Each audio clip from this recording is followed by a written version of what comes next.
Hi hello నమస్తే welcome to iDream. నేను మీ anchor తీరు. ప్రస్తుతం అయితే ఎక్కడ చూసినా కూడా ఐపీఎల్ 2024 గురించే పెద్ద ఎత్తున చర్చలు అయితే జరుగుతూ ఉన్నాయి. అలాగే ఏ జట్టు బలాలేంటి, ఏ జట్టు బలహీనతలేంటి, ఎవరు ఈ సీజన్లో చెలరేగబోతున్నారు, ఏ ప్లేయర్ ఆట తీరు ఎలా ఉండబోతోంది, ముఖ్యంగా టీమ్స్ వైజ్గా ఎవరు పైచే సాధించబోతున్నారు అనేటువంటి ఎన్నో ప్రశ్నలు ఐపీఎల్ ఆడియన్స్ మైండ్లో అయితే తిరుగుతూ ఉన్నాయి. మరి ఈ నేపథ్యంలో మనమైతే టాప్ ప్లేయర్స్లో టాప్ జట్టులో ఒకటేగా ఉన్నటువంటి ముంబై ఇండియన్స్కి సంబంధించి వాళ్ళ జట్టు బలాలేంటి, బలహీనతలేంటి, ఈ సీజన్లో వాళ్ళు ఏ మేరకు ప్రభావం చూపించేటువంటి అవకాశం ఉంది అనేటువంటి విషయాల గురించి అయితే మనం ఈ వీడియోలో క్లియర్గా డిస్కస్ చేద్దాం. ముందుగా ముంబై జట్టు గురించి మాట్లాడుకోవాలి అంటే ముంబై ఇప్పటికే 5 సార్లు టైటిల్స్ గెలిచేటువంటి ఐపీఎల్కి సంబంధించి ఎన్నో సంచలనాలు క్రియేట్ చేసినటువంటి జట్టుగా ఇప్పటికీ ఎంతో పేరు ప్రఖ్యాతలను అయితే సొంతం చేసుకుంది. అయితే ఈసారి మాత్రం ఈ సీజన్లో ముంబైకి సంబంధించి పాజిటివ్ ఎంత ఉందో నెగిటివిటీ కూడా సోషల్ మీడియాలో అంతే తిరుగుతుంది. అయితే అది ప్లేయర్స్ పరంగా కాదు, ఫ్రాంచైజీ గురించి అయితే కొంచెం నెగిటివిటీ నడుస్తుంది. దానికి కారణం అందరికీ తెలిసిందే. ఇప్పుడు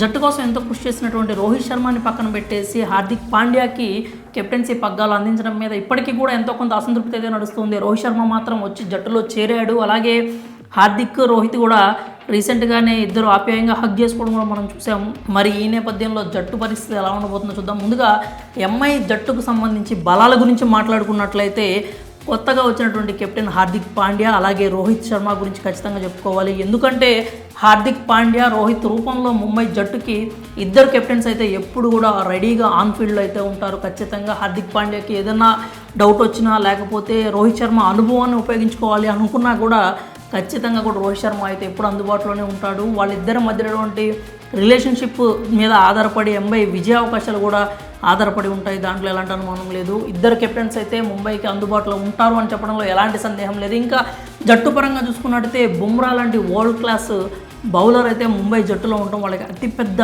అసెట్ అనే చెప్పాలి. బుమ్రా టాలెంట్ గురించి ఎవరు కూడా ప్రత్యేకంగా చెప్పాల్సిన అవసరం లేదు. ఇప్పటికే క్రికెట్ ప్రపంచంలో ఉన్నటువంటి వరల్డ్ క్లాస్ టాప్ బ్యాటర్స్ అందరూ కూడా బుమ్రాని మెచ్చుకుంటాం మనం అయితే ఇప్పటికే చూసాము. ఇక నెక్స్ట్ చూసుకున్నట్లయితే ఎంఐ జట్టుకు సంబంధించి బ్యాటింగ్ లైనప్ గురించి మనం మాట్లాడుకున్నట్లయితే ఎంఐ జట్టులో బ్యాటింగ్ పరంగా రోహిత్ శర్మ, ఇషాన్ కిషన్, తిలక్ వర్మ, పాండ్యా లాంటి వరల్డ్ క్లాస్ బ్యాటర్స్ అయితే అందుబాటులో ఉన్నారు. అలాగే హిట్టర్స్ కూడా మనకి మిడిల్ ఆర్డర్ చూసుకున్నా కానీ టిమ్ డేవిడ్ కావచ్చు, నెహల్ వధౌరా కావచ్చు, నబీ లాంటి హిట్టర్స్ కూడా మనకి లోయర్ ఆర్డర్ వరకు కూడా ఉన్నారు. సో ముంబై బ్యాటింగ్ పరంగా ఒక దుర్భేద్యమైనటువంటి ఒక జట్టుగా ముంబై అయితే ఉంది అనడంలో ఎలాంటి సందేహం లేదు. ఇక బౌలింగ్ యూనిట్ గురించి చూసుకున్నట్లయితే బుమ్రా ఖచ్చితంగా ముందుండి బౌలింగ్ యూనిట్ని అయితే లీడ్ చేస్తాడు. ఇక బుమ్రాకి తోడుగా గెరాల్ కోయెట్జీ, అలాగే జేసన్ బెరెండార్ఫ్ అయితే అతనికి సపోర్ట్గా ఉంటారు. సో బౌలింగ్ పరంగా కూడా పేస్ పరంగా చూసుకుంటే, ముఖ్యంగా పేస్ గురించే మాట్లాడుకోవాలి. పేస్ పరంగా చూసుకున్నా కానీ ముంబై జట్టుకైతే బలంగానే ఉంది అని చెప్పాలి. అయితే ముంబై జట్టుకి ఎన్నైతే బలాలు ఉన్నాయో అలాగే బలహీనతలు కూడా ఉన్నాయి. ఖచ్చితంగా ఒక జట్టుకి బలము, బలహీనతలు రెండూ ఉంటాయి. ఇక ముంబై జట్టు బలహీనతల గురించి మనం అయితే ప్రత్యేకంగా మాట్లాడుకోవాలి. ఎందుకంటే బలహీనత విషయానికి వచ్చేసరికి బలంగా ఎవరైతే ఉన్నారో రోహిత్ పాండ్యా అని మనం అనుకున్నామో వాళ్ళే బలహీనత కిందకు కూడా వచ్చే అవకాశం అయితే ఎక్కువగా ఉంది. జట్టుని ప్రమాదంలోకి నెట్టేసినటువంటి అవకాశాలు అయితే ఎక్కువ కనిపిస్తున్నాయి. ఎందుకంటే రోహిత్ శర్మ దగ్గర నుంచి కెప్టెన్సీ లాక్కోవడం వల్ల, అది హార్దిక్ పాండ్యాకి ఇవ్వడం వల్ల రోహిత్ ఫ్యాన్స్ కావచ్చు, రోహిత్ శర్మ కావచ్చు ఖచ్చితంగా ఆనందంగా అయితే లేరు. రోహిత్ శర్మ ఇటీవల ఇన్స్టాగ్రామ్ సంబంధించి నేను ఈ ఐపీఎల్ ఆడట్లేదు అంటూ ఒక స్టోరీ కూడా పెట్టి డిలీట్ చేయడం మనం చూసాం. అంటే అతను ఏదో విధంగా కొంచెం జట్టుకు దూరం అవ్వాలి అని అనుకున్నాడు. కానీ అది పర్యవసానం అంటే కారణాలు కావచ్చు, ఏదైనా కావచ్చు, వ్యక్తిగత కారణాలు కావచ్చు, కానీ తప్పక మళ్ళీ జట్టులోకి వచ్చిన పరిస్థితి అయితే కనిపించింది. కాబట్టి రోహిత్ పాండ్యా రిలేషన్ ఎంత స్ట్రాంగ్గా ఉంటే జట్టు అంత స్ట్రాంగ్గా ఉంటుంది. వాళ్ళిద్దరి మధ్యటువంటి సత్సంబంధాలు కనుక కరెక్ట్ టైంలో కనుక సెట్ కాకపోతే మాత్రం జట్టుకు అది చాలా పెద్ద బలహీనత అయితే అవుతుంది. దాంట్లో ఎలాంటి డౌట్ కూడా లేదు. ఇక స్పిన్ పరంగా చూసుకున్నట్టయితే ముంబై జట్టు చాలా వీక్ అనే చెప్పాలి. వాళ్ళు ఫస్ట్ నుంచి కూడా పేస్ యూనిట్ని బిల్డ్ చేసుకుంటూ వచ్చారు, కానీ స్పిన్నర్ మాత్రం కొంచెం లైట్ తీసుకున్నటువంటి అభిప్రాయాలు అనలిస్టుల నుంచి, ప్రముఖ అనలిస్టుల గురించి మనం వింటూనే ఉంటాము.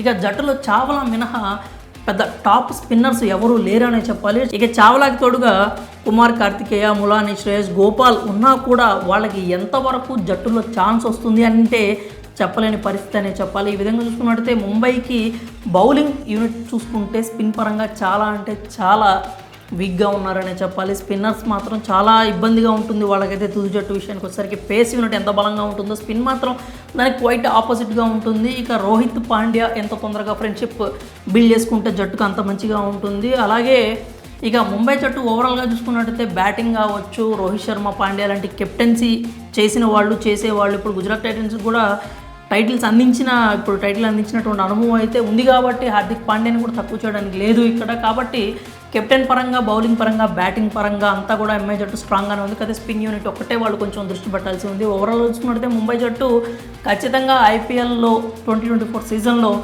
టైటిల్ ఫేవరెట్ అనడంలో ఎలాంటి డౌట్ అయితే లేదు. మరి కొత్త హిస్టరీని ఈ సీజన్లో రిపీట్ చేయబోతున్నారా, రికార్డులను సృష్టించబోతున్నారా అంటే కొంచెం వెయిట్ చేసి చూడాల్సిందే. మరి ముంబై జట్టుకు సంబంధించి బలాలేంటి, బలహీనతలేంటి, మీ ఒపీనియన్స్ని మాత్రం కామెంట్స్ రూపంలో మాకు తెలియజేయండి.